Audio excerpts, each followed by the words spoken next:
Today's video is life, sewing and fabric. Hi everyone, I'm Hales and welcome to my channel. Please excuse the brightness of this video. I'm filming in the conservatory. Since I set up my camera, the sun's coming out and I feel like I'm like that out of the eye. So please just bear with me. I'm trying not to break out into sweat because I've closed all the windows just to keep that traffic noise at bay. I have made this. It is McCalls, McCalls 6711. It is my second go at it, which is this one here. I made one in my, if you look at my July makes, I'll link it up in the cards above if you want to check it out. It was sort of like a peachy green flowery number where it fitted fine from the bust down, but it was really tight and really small up on this bit here. So I had, because I'm a cutter not a tracer, I'd cut all the pieces out on the smallest size because I'd just gone by my bust measurements. Obviously that bit was way too small, didn't have the bigger sizes, so kind of guessed. Added extra width and length, and it looks okay on the thing. There's a high-low hem going on. I increased the armholes. I'm not wearing it because I'm undecided about it. You'll probably see it in my August makes, and but it's hot today and can't be bothered. It has gathering at the back, obviously with the yoke here. This is a satiny fabric. I put the V bigger, I sewed it deeper because it finished like here. It's like a funny length, so I made that deeper. But then when I added length to the back, the armholes were too low. Oh, I'm sweating now, excuse me. The armholes were too low and the back like dropped down where it should be sitting up. So I clearly have added too much fabric to it. I'd already sewn it together because the yoke is then all enclosed. So I've budged it. You probably can't see, let me drag it over. There we go. So here I had all the fabric. So the only way, I've literally just pinched it, folded it over and top stitched it down. It's kind of disguised in the fabric, but it's not my finest make. I was in a bit of a rush to get it done because at that stage I think that pattern is going to go in the bin. Now I'm part of a de-stashing group on Facebook, and I picked up this, as you can see, it's kind of like a silvery grey. It's just, I think it's just a cotton twill. I don't really know, I got carried away in trying to, because it's done like on an auction basis. Someone does like a Facebook Live and then you kind of bid and type a code word and you can effectively win the fabric, but obviously you have to pay for it plus postage. But I think I paid £4 for this. It's just over a metre.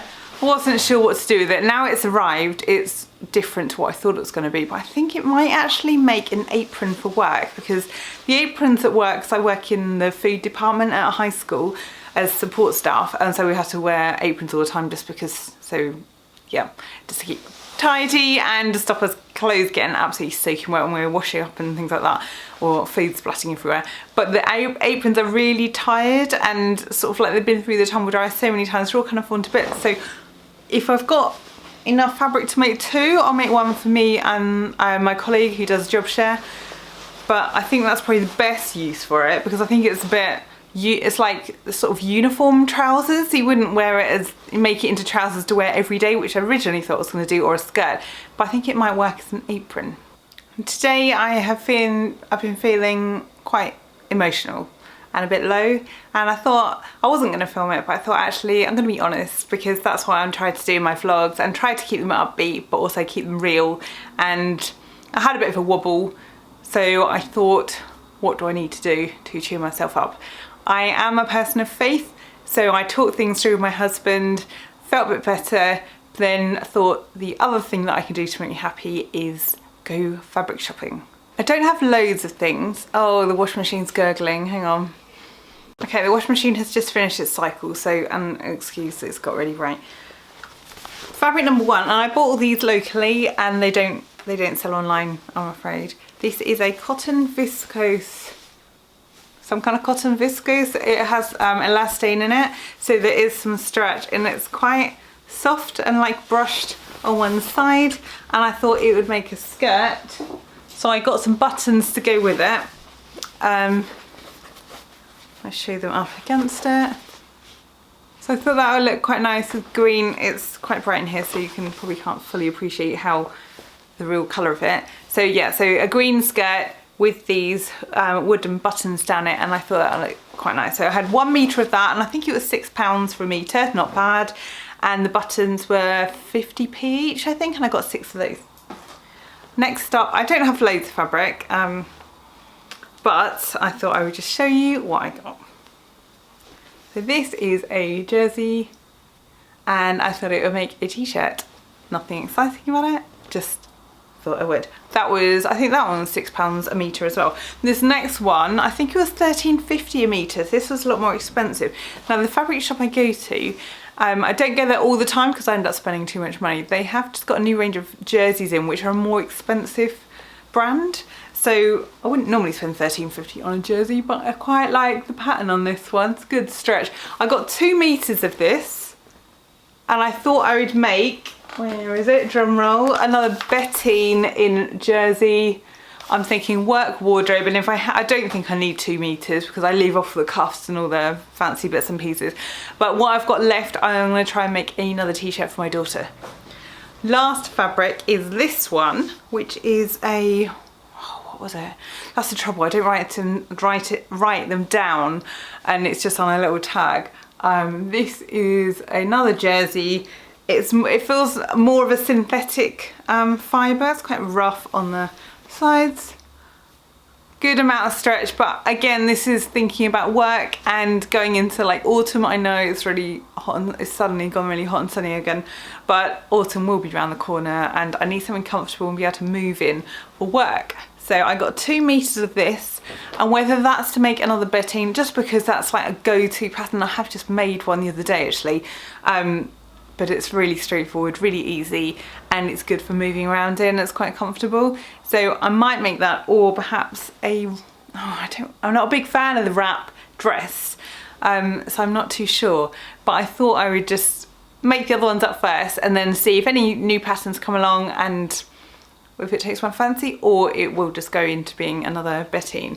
Now I have made something recently. I have made a Bettine, and I've also made a couple of things for my daughter, and if I get them filmed on time then they will be up on Sunday for Sunday's video, and that is a special fabric that I was gifted for, but the details will be about that in the video, so I'm not showing that today, although I have been making. I've had a few little problems with my vintage machine and winding the bobbin, so I need to look into that because it's winding the bobbin a bit and then it's like flying off the bobbin winder, so it's not holding it in place so much. I need to do a bit more googling on that, but that is sewing well. Saying that, I've just bought a load of jersey fabrics which I can't sew on there because it's a straight stitch sewing machine, but I am using it. I shortened the zip on my husband's cosplay trousers, tried it from the top like one of the videos said, where you get pliers and pull out the metal teeth, and that was a disaster. I couldn't then pull the zip back down because it had gone off the teeth. So luckily I found another one in my drawer, and so I shortened that one from the bottom with some bias binding, and that seemed to work, and I managed to cut through it, and so that is all installed. The zip has gone in, but it was tight round his shin, so I've had to unpick all that. It's driving me nuts, and I've just left it for a few days because it wasn't good motivation to keep sewing. So I will go back to it, but that is ongoing, and the machine is like permanently set up in my dining room at the minute. So I've got my overlocker and my digital behind me, and then the vintage one which was sort of eating around at meal times because I've got nowhere to put it. I am hoping to get a new sewing table which will go across. At the minute I have this table here and some old IKEA bedside table drawers actually from years ago. You can't get your knees under them obviously because they are drawers. But we had a new kitchen installed just before Christmas with solid oak worktops, and we had a massive length of it left over. So the plan is to get some legs made or bought, but like really strong like steel legs, and then have the oak worktop going all the way, not completely to the wall, so I need to tack my dressmaker's dummy away. But oh sorry, hot, I know that's gross, you don't want to know that.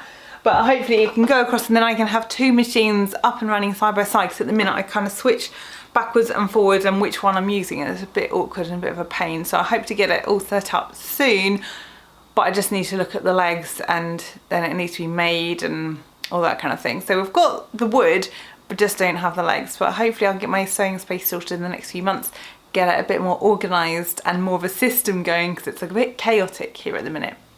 Thank you for listening to my ramblings on. I hope that you're all having a good week, and I will see you hopefully on Sunday in my next video.